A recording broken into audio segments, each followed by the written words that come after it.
Hey guys, it's your boy Sir Seezus, and this is episode 77 of the Seezus Show. Welcome back. Today is going to be another fun-filled episode, and it's going to be the return of Trey Day XXIV, aka my co-host. But before we get into today's hottest topics, I want to, just rehash what we did last week on episode 76. So on episode 76 of the Seezus Show, I had a special guest, Hoop Image, aka Stan Miles. We got to talk about his brand, how it originated, and where he wants to go moving forward in the future. And then we got to chop it up in regards to a lot of things. LeBron chasing ring number 4.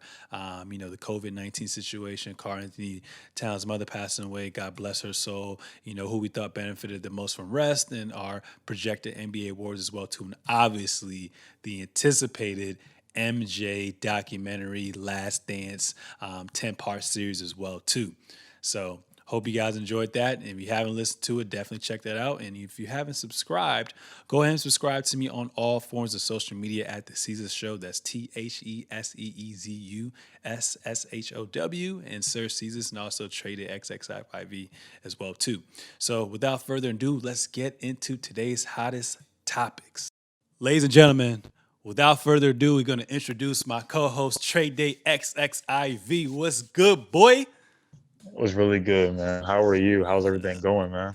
Everything's going good, you know what I'm saying? Just as the days go by, just getting adapted to, this solo life. So Solo life. my routine's been a little bit better. The only thing I've been lacking at is working out consistently. And I feel like Okay. sometimes I use not having weights as an excuse because our Yeah. gym's closed and then like our apartment gym's closed as well too. But Okay. I started getting back into doing some push-ups, some sit-ups, some ab work, making sure I'm running about 2.5 miles like every other day. So I've been getting Okay. a little better at it, but I definitely need to you know stick to these at-home workout routines. But other than that, everything's been good, man. What about you? Man, the workout routine back in action. I cut my hand like a few weeks ago and it You was got a couple bad. So stitches, I remember. yeah, it was nasty, bro. I thought somebody's trying to get me up out the paint for real. No, no Boston Celtics. No, not Boston Celtics, but no Detroit Pistons. But yeah. So I cut my hand, but now I'm back on it. Trying some new dietary stuff. I was started running. I need to get some running shoes because I can run for days, but if the shoe's not right, then it's not gonna help me at all. And then our weight room is connected to our residence, so it actually works, so we can keep it open. So I've been trying to grind with that, read a lot, catch up on my shows. I've been watching like Too Hot to Handle and stuff. Like I shouldn't be watching that at all, but but I mean it caught my eye, so I was like, all right. So but nah, man, that and the Last Dance documentary, man, I've been enjoying it a lot. We're gonna get into that real soon. I'm excited for that. So, Yes, sir. obviously you weren't on last week's episode, but we actually shot it on a Saturday, so it was a day before the documentary started. So it was more so me and Stan Miles, aka Hoop Image, talking about our expectations on what to expect for the documentary, especially like episode 1 and episode 2, because it kind of gave us a little 5-minute preview of what's going to be expected as well too. So it's been pretty interesting to watch episode 1 and episode 2, and then obviously yesterday episode 3 and 4 aired. There's been a little bit of leaks here and there. Obviously, as a fan, I want to watch it with everyone else, so we can Yeah. all take it in organically. But I guess ESPN, with the reporters or beat writers and whatnot, they kind of released it to people a little bit earlier, so there's actually watermarks on it. So I tried to send you the other episodes, but right when I sent you that joint, it got leaked. I mean, it didn't get leaked. Gotta It take it got down. taken down. So I was like, Yeah. damn, because I wanted to record that joint yesterday morning. That way I can release it on Monday first thing. But it's all good though. It's all good. Nah, that's straight. I enjoy watching it organically. I really wanted to record early, but nah, like watching it organically was dope. We cooked some, put some food on the grill. You know what I'm saying? Sipped a little bit of wine, and by the time everything was like winding down, watched the documentary, and I was like, yo, like the Dennis Rodman story was tough. I really messed with it. Yeah, so we can get into it too. So episode 3, we'll do episode 3 and then we'll do episode 4 breakdown. So episode 3 Okay. obviously focused on Dennis Rodman as well too. So um, there was a lot. So basically, it's more so focused on Dennis Rodman, but more so the fact that because episode 2 where it left off at was Scotty wanted to sit out because he wanted to get paid, so they kind of painted a picture that he was quitting on the team. So the first couple games, or first good amount of games, they didn't really play with Scottie Pippen. So I believe they started off 8-7. And like I said, they Mm-hmm. focused on Dennis Rodman. So they went back and forth between the time that Scottie Pippen wasn't there and how Dennis Rodman became essentially the number 2 option under Mm-hmm. Phil Jackson with Michael Jordan that 97-98 season as well too. But it was interesting because we always knew what Jordan was about. You damn near everyone should have like a big biography on Jordan and stuff. Like he's And one of the most understanding. popular names, in all of America, all of sports as well too. But it was cool to see Dennis Rodman's background. Him being raised in the projects. He Yeah. said like his mom drove buses. He got kicked out a little bit as well too. He lived on the street for 2 years. He It's was living crazy. in people's backyards, going from crib to crib. So he really went through the struggle, and basically he said like there was some university that reached out to him and they were like, "Yo, like you can hoop. You trying to hoop for us?" And he was like, "Yeah, I will." So it was crazy. I did not know he averaged damn near like 27 to 15 in college, and it was pretty Ridiculous. cool to see how from his mindset of how he approached every game, how it was basically Mm-hmm. do or die, but more so like the art of rebounding. Like he was literally Calculated, breaking, bro. he was basically like you said, calculating how he rebounded the ball. He said he would watch the trajectory go on that side, this side. Oh, Michael Jordan, you shoot from that side, you shoot from that side, you shoot from that side. So I'm gonna time everything right, and it paid off because I think he was a 7-time rebounded champion, and he's only like 6'7", which was crazy as well too. But Yeah. um, yeah, and then also talked about his early days as a Bad Boys Pistons as well too. And what I really liked about Dennis Rodman, from what I took in, he was always himself. And I remember they had a moment in the documentary where they're talking about when he dated a lot of different celebrities, but one that stood out to me was Madonna. And it seemed like Mm-hmm. in that era, a lot of people, at least in the '90s, early 2000s, a lot of people got judged for their character and whatnot. And I felt like when he started dating Madonna, that kind of opened up his individuality, kind of opened up him expressing himself in a way. And I feel like he got accepted a lot. And then from that, he basically was able to be himself. But yeah, just talk Yeah. to me about your take on Dennis Rodman as a player and as an individual as well too. I think this part that stuck out to me, well, I want to say the part because um, looking at it from a big picture standpoint, it was like he was his own person, and Yeah, Phil Jackson made like the whole. He was a maverick, but at the same time, he figured out how to um, contribute on the court to the highest of the highest. And I mean, of course, he had all this on outside of the court stuff going on, but it wasn't really anything with like, yo, Dennis Rodman is being detrimental to anybody. He's just doing him, and it attracted a lot of buzz because he was an anomaly for a lot of stuff. But yeah, as much as he was an anomaly, like dude kicked ass on the basketball court night in and night out, and he hell was very yeah, gifted. hell Yeah, yeah. he was a gifted yeah, crazy, bro. Yeah, no, literally. But he was a gifted athlete. But I mean, it always goes back to the saying that I heard some NBA execs and coaches. They're like, everything below the neck gets you in the league. Everything above the neck keeps you in the league. And that was even Yeah, evident back then. With Dennis just he's saying, all right, he was a crazy athlete, but at the same time he's 6'7", but he had the will, and then he had to, all right, he studied.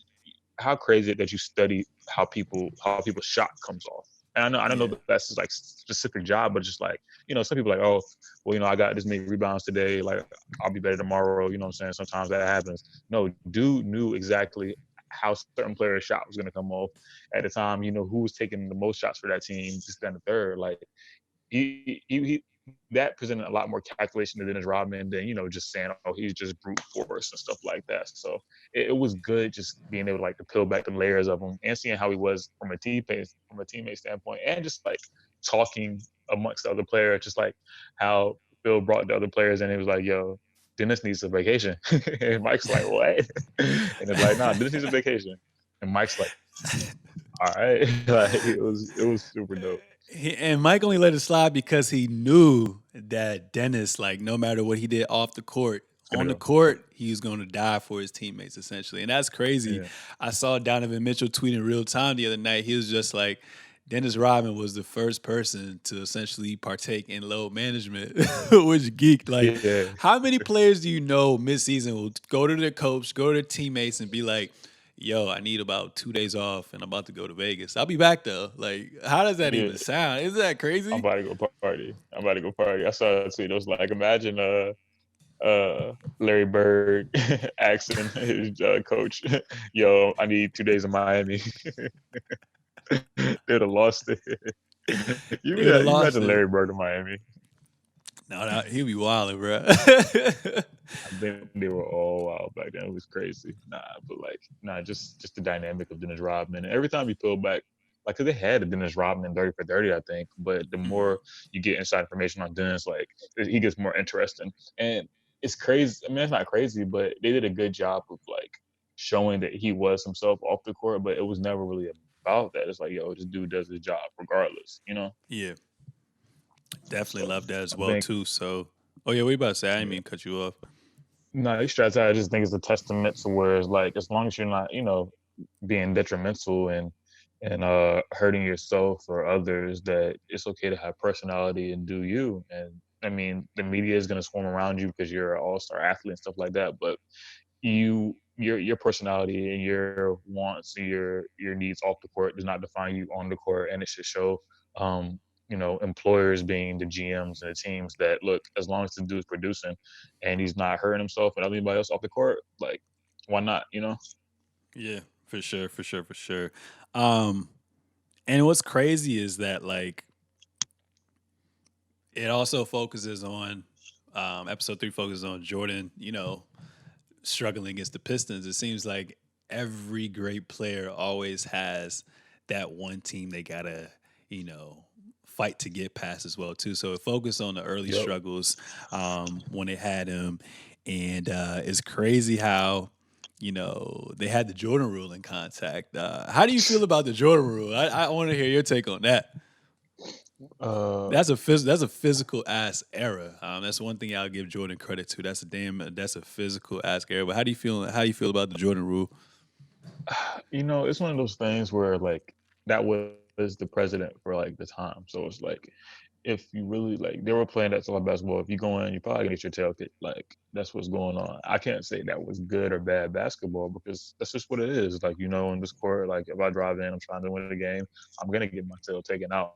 But looking at it now, it seems so egregious, and it seemed like almost like it wasn't basketball in a way. And I think it walks the line of it because when the league was letting them get away with it. But when you look at some stuff like pushing people out the air or getting that elbow when you drive, stuff like that. And it was funny because it was like, yo, all right, MJ the next day after the season and then went back and got in the weight room and he put on like 10 to 15 pounds.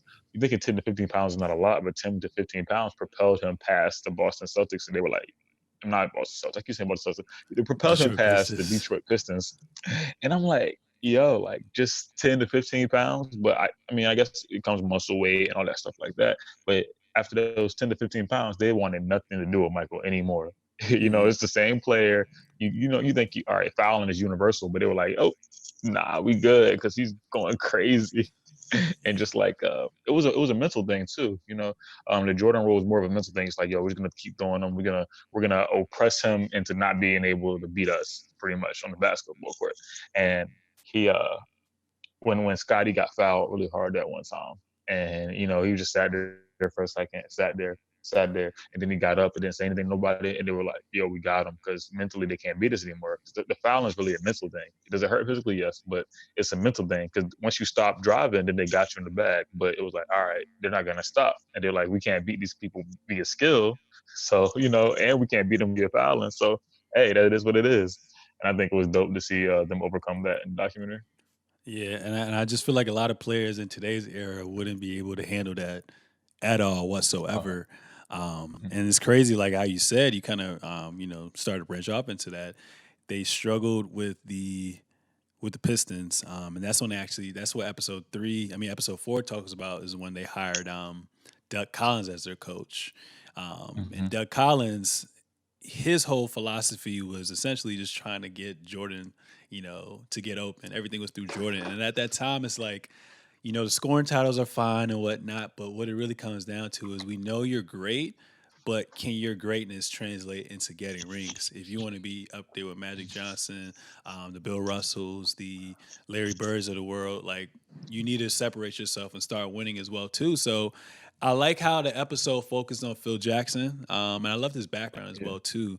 Him, being being able to immerse himself with Native Americans. So not only being with primarily Caucasian, being able to be racially integrated with people from a young age, you kind of get to understand where they come from as well too. And I feel like Hmm. going through that experience, and also I think they said he was growing up with Native Americans.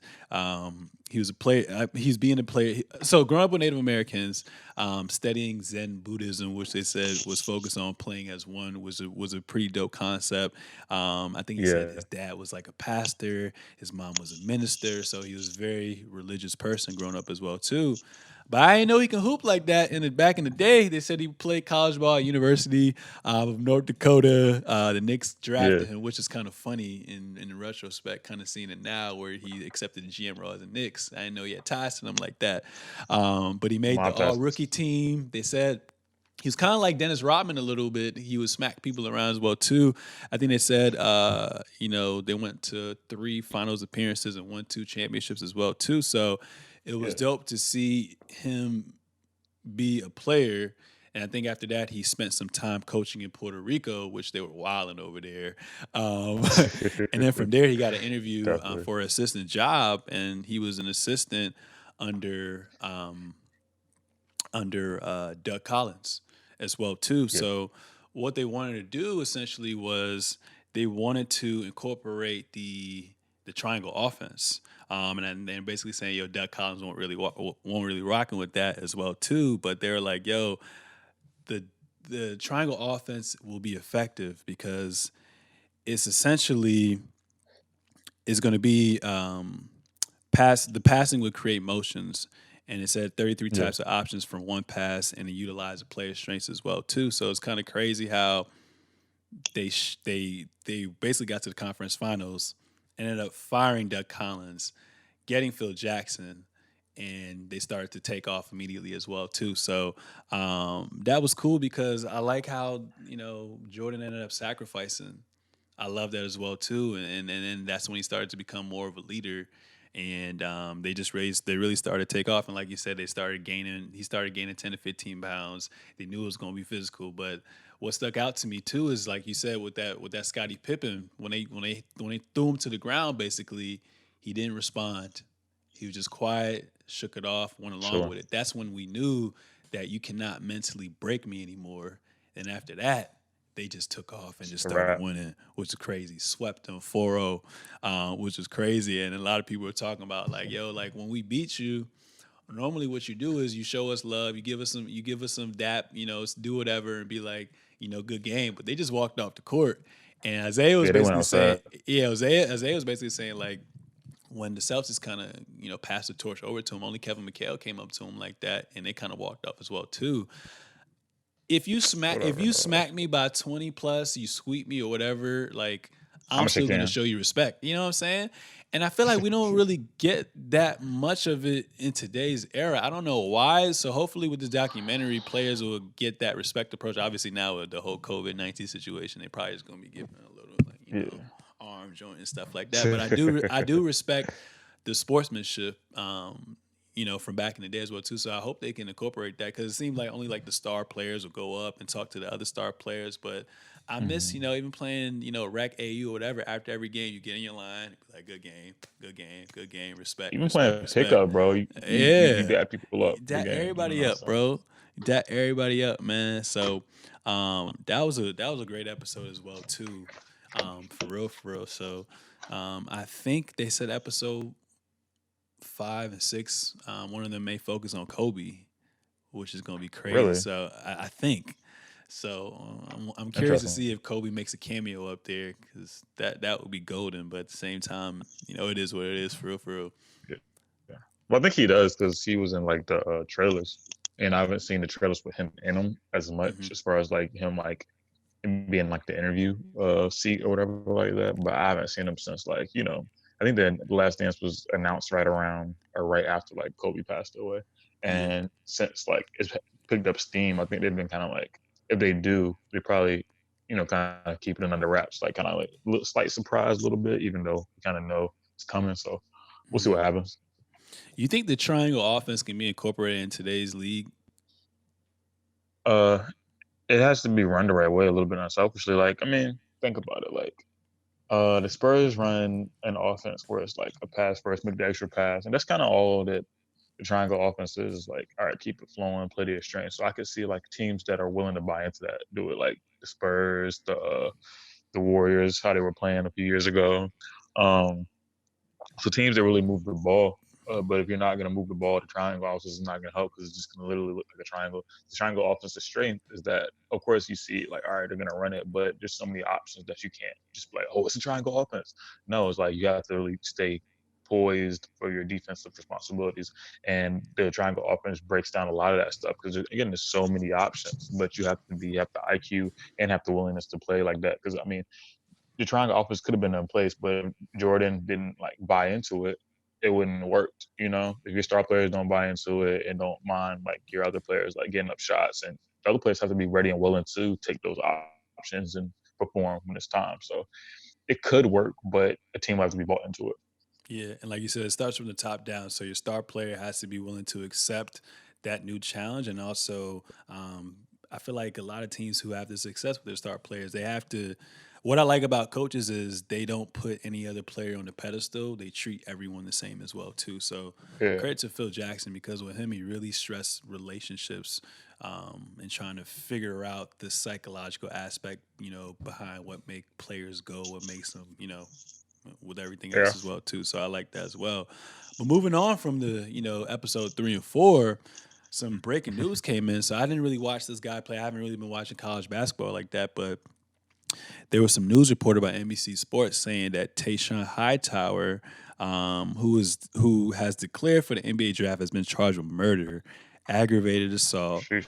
battery, and possession of a firearm during a homicide that occurred on April the 8th in Stockbridge, Georgia.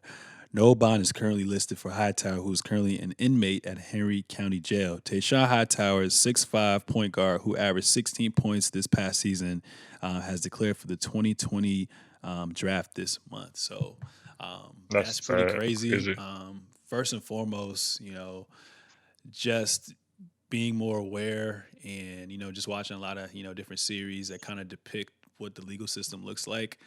I'm not going to be the one to judge someone because there's always two Yeah, sides to the story. So in my head, it's always innocent and innocent until proven guilty. So once he goes through the legal procedures, we'll see what really happened. But I pray that he didn't do any of this because that basically ruins your life, ruins your future, and affects people that are within your inner circle as well too. So I hope it's just yeah, not that case where he just was around a bad environment because a lot of times with people who hoop, who make it to the league or has dreams of going to the league, they kind of try to get out of that bad environment. So I hope because of the whole quarantine situation and whatnot, he wasn't.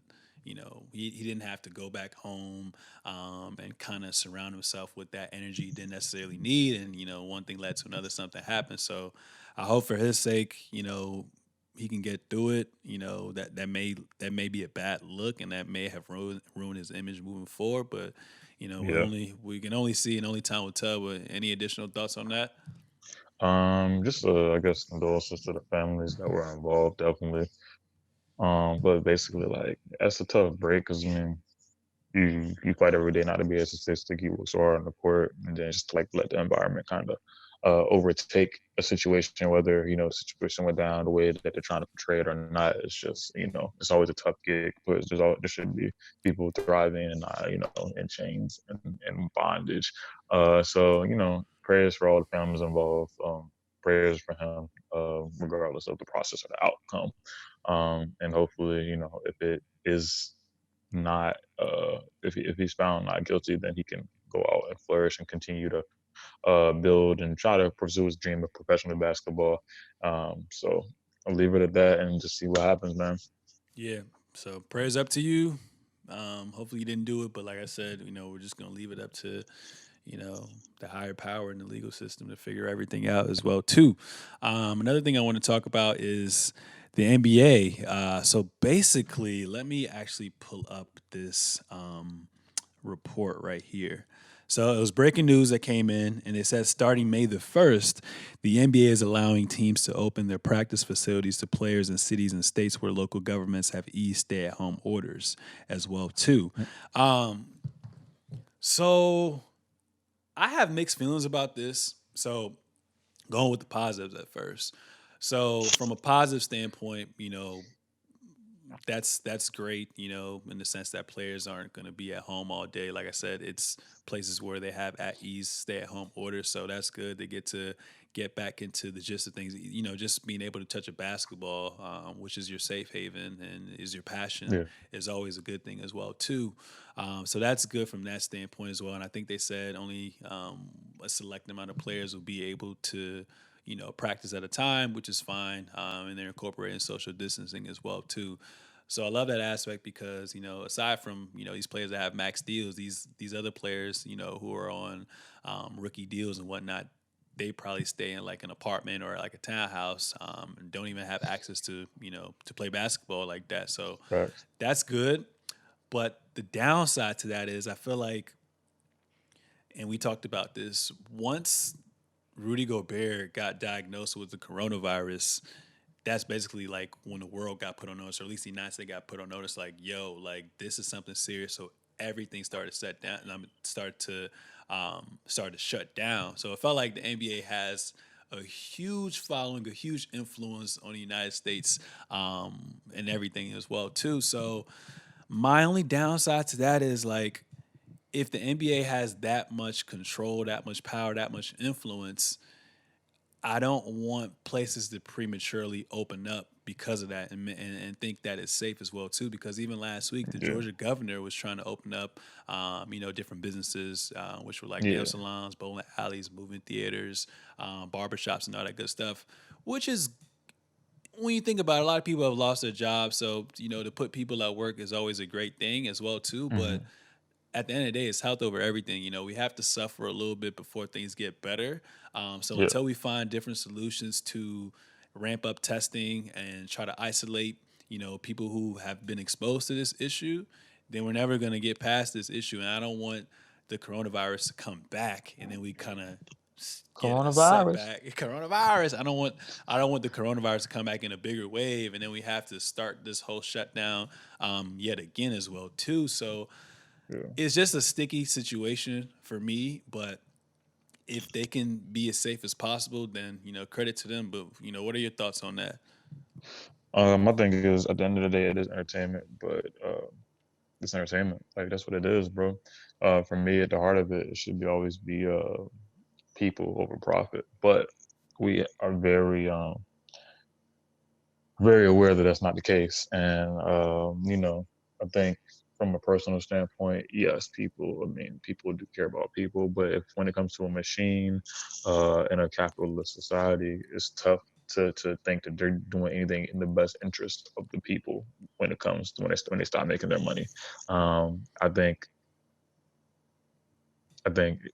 it should every precaution should take place because and even looking at it from another side of it, it's like, all right, if I'm in that, place of like, all right, can I open the league back up? But what happens when my money makers, my players are sick and the coaches are sick and the organization? Like what happens when I lose my capital? And my capital are my players and my, the just people that dunk and shoot the ball on a night and day basis.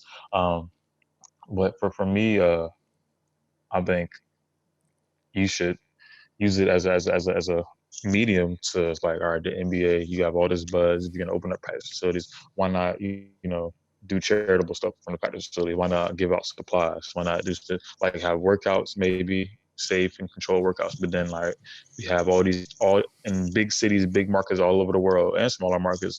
I don't know, I can't talk all over the country. So why not, use it for some good? I mean, basketball is going to come back if we treat this stuff the right way. But let's be a clear influence on the safety and the process going forward, so that when it does come back, we already have more community ties. We have more trust. It is more of a global brand because the NBA looked out for you when when everything else was going to hell. And we're gonna be playing back basketball soon, but not until everything's safe. And we want people to be first. But that's me. You know what I'm saying? Not saying that the big dog is gonna decide that, but I hope Adam Silver and the rest of the conglomerate do make the right decision about how they go about this. Definitely, I agree with you with that as well too. And then last topic I want to talk about is Draymond Green. So, What's good with your boy, so a couple things, man. Draymond? First and foremost, shout out to All the Smoke, man. I love All the Yeah, Smoke. I think that's as far as like post athletes and current athletes that have a podcast or similar platforms like this. I love it because you get to see the human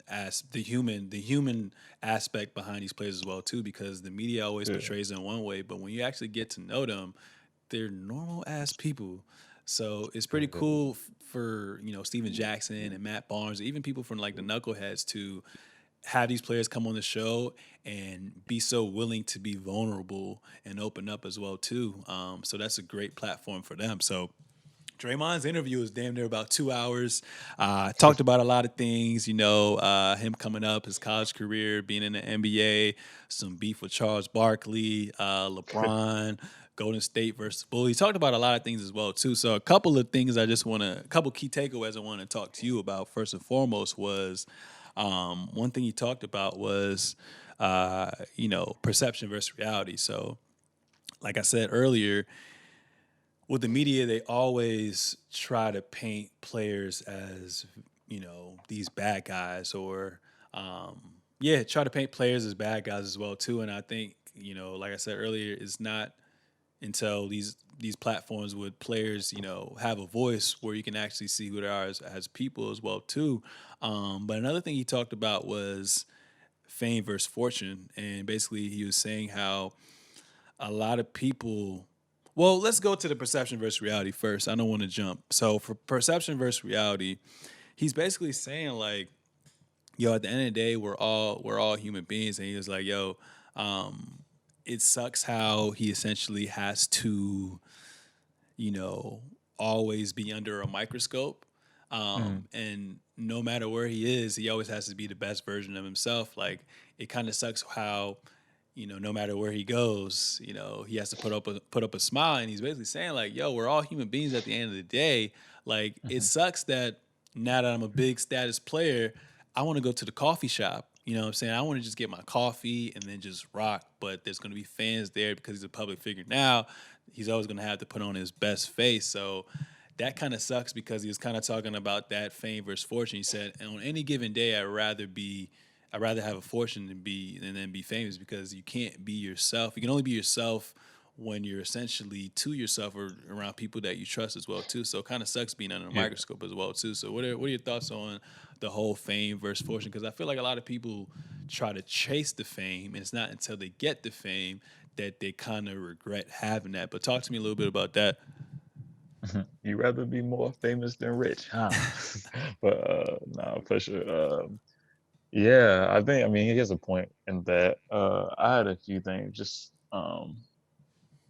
yeah, I mean fame versus fortune. It changes your life. Your everyday activities, because you have to put on the superhero cape all the time, or like the image cape all the time. You have to protect that because I mean, that's your capital a lot nowadays with social media era. People are gonna judge you by how they see you and how do you portray stuff, and like what little clip that some blog decides to put out of you, even though it's not in context, whatever. So you have to put on that smile, that face, no matter what the situation is. I think the biggest thing about Draymond is right now, it just like I just keep seeing like the stuff pop up from him, and I think I think Draymond knows his time with them might be coming to an end. I'm not sure his contract. He might a little bit better than me, but I could see it being very soon because I mean he's talking really spicy,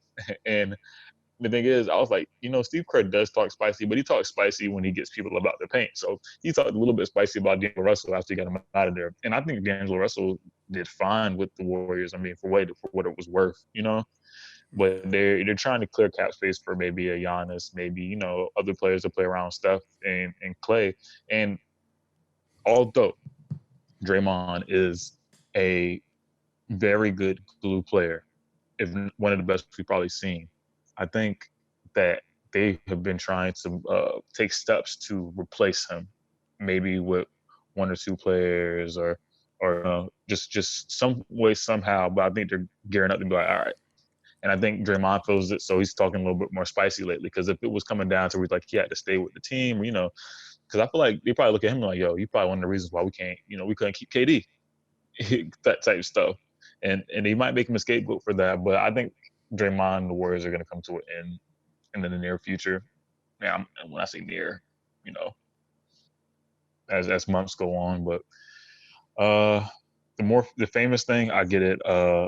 Draymond and the Golden State Warriors not gonna be too long. Hmm.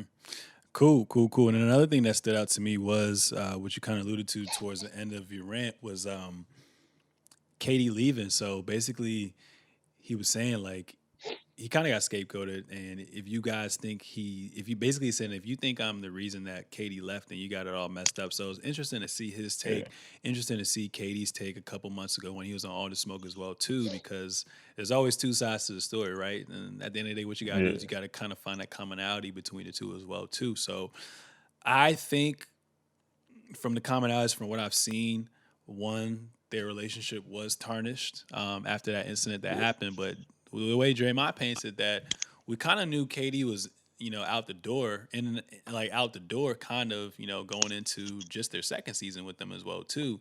Everything was kind of yeah, lovey dovey, and then after that, I guess.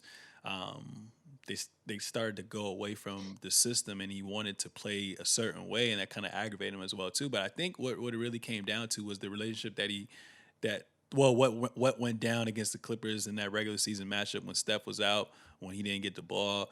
And I also think it was after he won his first championship there with them, hmm, they're still trying to say, yo, is LeBron still the best player? He kind of thought like, yo, once I get this championship, I'm on the mountaintop. Like I should be viewed as the best yeah, player. So I think sometimes with KD, and I can only go based off of what I see and how he reacts to people, that he cares a lot about what other people think about him when he really shouldn't. yeah. But at the end of the day, like I mean, that's what That's that's what basketball comes with, especially when you're in the NBA. It's going to come with all that backlash as well too. So I felt like he wasn't fully fulfilled, and I felt like their relationship and the fact that they kind of went away from a certain style of brand of basketball kind of led him to leaving away as well too. Draymond kind of sound like that ex that yeah, that ex that never fully committed within a relationship, and things kind of ended prematurely. He kind of sounds bitter because he never kind of got that closure, so the best of he's it. still trying to heal about he's still trying to heal from it as well too. But what are your Yeah. thoughts on that whole spill of KD rocking and whatnot?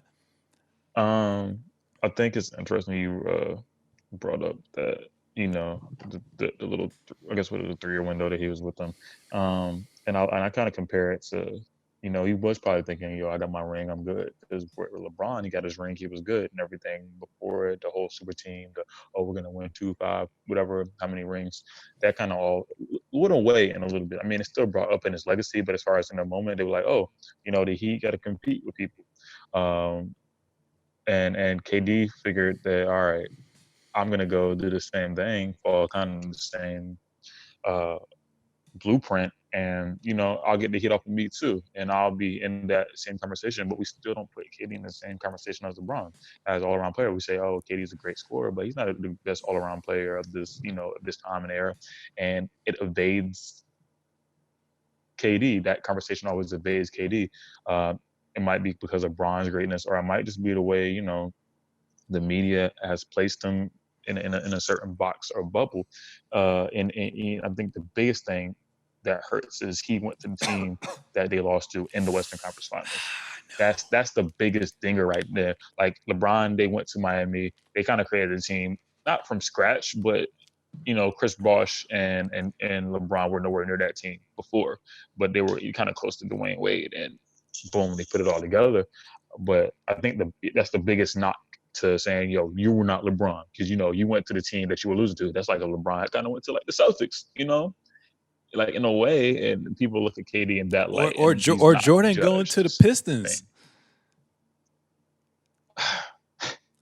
That's sicko. He bro. would no one from a competitive Bro, standpoint. No it's one's 1 o'clock. doing that. Yeah. It's sick. It's sick. It's like you're playing pickup, and you got this team just washed you like 3 times, and you're just like, yo, and you like we're arguing with the team and stuff like that. Be like, yo, can I run with y'all?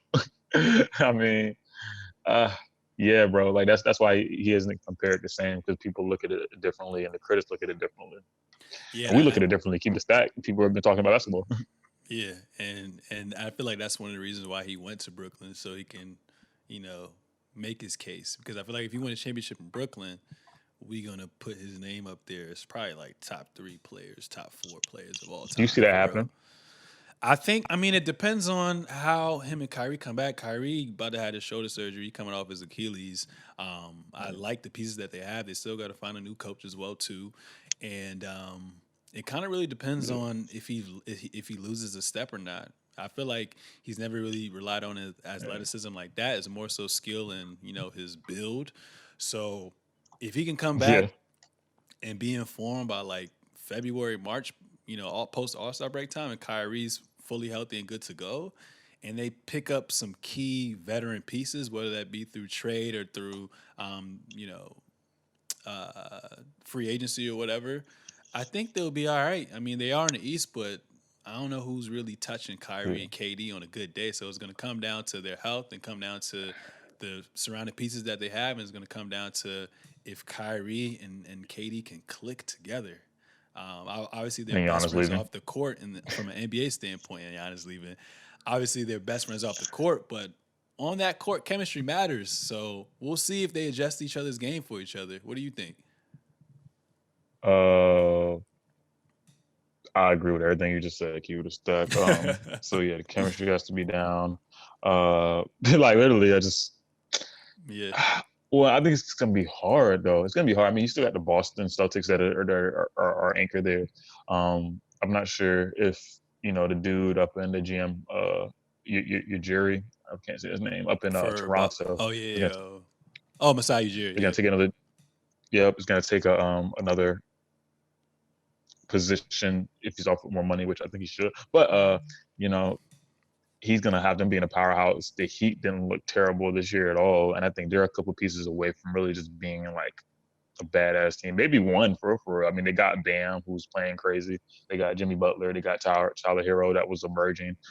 So it's not the same old weak East as it was, and you have to have good coaching and very good, just conducive basketball, team playing to beat those teams coming down the stretch. I understand it's Kyrie and it's KD, but we haven't seen them do it, in a way by themselves, or we don't know how this is going to mesh right now. So we'll see what happens. But I think if I gave it to anything, I would give it to the teams that have been together to succeed more than them right now, just based off the resume. Yeah, for sure, for sure, for sure. So we'll definitely see what happens with that. So I know you got a little bit of time. You got to get ready for work and whatnot. So I'll touch a couple more topics, and we can literally breeze through each topic in about 2 minutes as well too. So another thing with Draymond, he said Tell he us. wishes that KD was more transparent on their final year together if he was leaving or not. Because I guess Hmm. he, from watching the Bulls documentary, they basically say, "Yo, this is the last year." But from the Bulls' perspective, that was more so the GM relationship between the players and the coaching staff. And ego that got in the way of that dynasty as well too. And I feel like being a normal person, for the time being, I'm gonna glow up one day. But being a normal person, and going through like being in like a 9 to 5 and whatnot, at the end of the day, it's a job. Obviously, that's the entertainment business in the sports business, like within the confines of everything. But I just feel like who are who who you don't owe anything to anyone to tell you if they're leaving or That's not. facts. If I'm at my job and I felt like I've obtained the heights and I'm not really messing with the chemistry and I want to advance my game or just have a new experience, I'm not telling nobody what my moves are. You know what I'm saying? I'm gonna keep things to myself.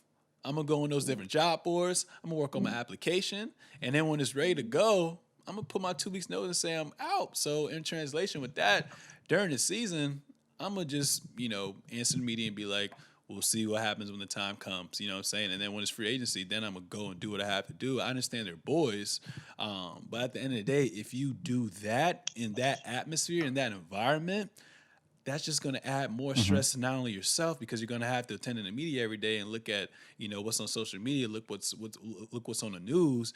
That's also a disruption in the locker room, and other players are going to have to answer essentially for you. So I feel like he doesn't owe it to anyone. What are your thoughts on that? Uh, nah, I think that to each his own person. So again, I agree with you. Like, do doesn't owe anything to anybody. If you're gonna rock, cool. If you wanna, get along here, there, as long as you're doing your job in the confines of basketball, man, it would be great to get along. I mean, I'm the type of person like, yo, like, I don't have a problem with anybody, but certain people, it doesn't, doesn't mesh together that way. So I think that if it comes down to where it's all right, we just have to get our job done, and then boom, go our separate ways, not gonna owe anything to anybody. Cool. I mean, as far as money, as far as lifestyle, as far as personality goes, these big organizations don't care about people. So why am I gonna try to pour into, you know, oh, I'm gonna be a crusader for the organization? Nah, I mean, it's cloth talk when you're talking about I'm gonna stay at one place and get it done. Cool, but if it's not really working out for you, do what you do. It's best for you. Facts. All right. Another one I want to talk about is um, Charles Barkley. So just to summarize the whole Charles Barkley segment with Draymond, he's basically saying that Charles Barkley hates on Draymond because they have essentially the similar build, um, Yeah. and the fact that Draymond gets all this praise and makes more money than him, he kind of hates on what Draymond's doing, and he ended up saying that he was a more impactful player than Charles Barkley was, as well too. Now, Yeah. from the eyeball test and from pure numbers standpoint, everyone knows Charles Barkley was a better basketball player as well too. So two things: one, who you think has more impact? And two, why do you think old heads be hating on the new generation of basketball players? Who has more impact? This is gonna sound very political, but from an individual standpoint, Charles Barkley. From a team and a contribution, like a catalyst standpoint, I think gotta be Draymond. Uh, I mean, I think Draymond's a lot better of a skilled player. I mean, he can shoot the outside shot. His passing is very elite. And I didn't get a chance to watch too much of Charles Barkley play, but I think Charles Yeah. Barkley was more just the prototypical big, athletic small forward. He changed the game as far as small forwards go, being around 6'5", but being a low, just being an athlete. But from a make his teammates better kind of thing, I think Draymond's just he's a league above Charles Barkley, and I think they go back and forth because they are very similar, and that's like opposites attract, and they're very alike, so they're button heads. So, mm, uh, it's weird to see them going back and forth because like, yo, y'all don't have to talk to each other. Y'all know that, right? Y'all don't have to say anything about it. But I guess Charles gets paid to talk about stuff, and Draymond clearly doesn't mind talking about whatever, because he's that person. So yeah, I wish I kind of get tired of them, but my answer stand. I think Charles from an individual standpoint, Draymond and I say individual as far as like individual accolades, getting all that stuff done. Draymond from a basketball skill and helping my team win championships kind of thing. Yeah, I mean, without Draymond, there's no championship at all with the Golden State Warriors as well too. And then, like you Hmm. said, Charles Barkley was very dominant, for being the number one option all those years, for sure. Um, what was I about to say? If you had to choose, who do you think will win? The Golden State Warriors of our time or the Chicago Bulls? With KD, the Warriors with KD. Warriors with KD. Or yeah, let's do Warriors at their best. So Um, Uh, 96 uh, Bulls. Well, I mean, whatever just year they based were off the of best. shooting, I think the Warriors Yeah, a lot of people say it kind of shoot. really depends on the era they were at because in the 90s it was a bit more physical. You can hand check Mhm. and get away with a lot of different fouls and whatnot. They But messed step up. yeah, yeah, I I I, I probably got damn. I just feel like the Warriors are more skilled and more balanced as a team. But then again, I can't Hmm. really say anything because they are two different eras at the end of the day, for real, for real. Hmm. But it would have been. I don't know. I think the Bulls may have a chance too because they kind of play small ball as well too. And Scotty, man, Scotty Pippen's defense was OD. You talk about picking someone up from full court, and he had the size Yeah. to at least bother KD in a way, even though we view KD as one of the best scorers of all time. That I think that Michael Jordan would have disrupted Steph Curry's, um, you know, um, he would have disrupted Steph Rhythm. Curry offensively, his rhythm, and I think Scotty would have kind of made it hard. But I felt like when you take away Scotty and MJ, I mean, they putting up what at least 20 to 30 each. Who else is going to be that third Hmm. option? You know what I'm saying? So I think from a skill standpoint, the Yeah, Warriors would probably win that. I agree. I Yeah, agree. for sure, for sure. But I mean, that was pretty much everything. Any last remarks you want to say? Nah, everybody keeps staying safe. Big shout out to my sister, Chad. She just one is newly engaged, two Woo, completed her doctors. woo. Yes, her doctors. She's now a doctor of pharmacy. Uh, with all the accolades from BCU, and is gonna go accept a residency down in North Carolina at Chapel Hill. So big things popping Nice, for the family, nice, man. And nice, nice. nah, they put people like that, people in my circle, you, Chad, and everybody else push me to be better and keep stacking. Heard me?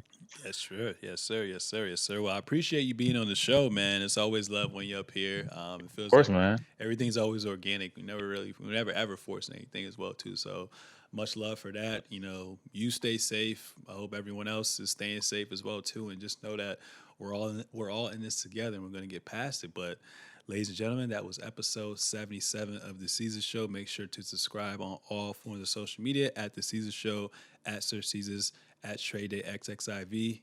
We out.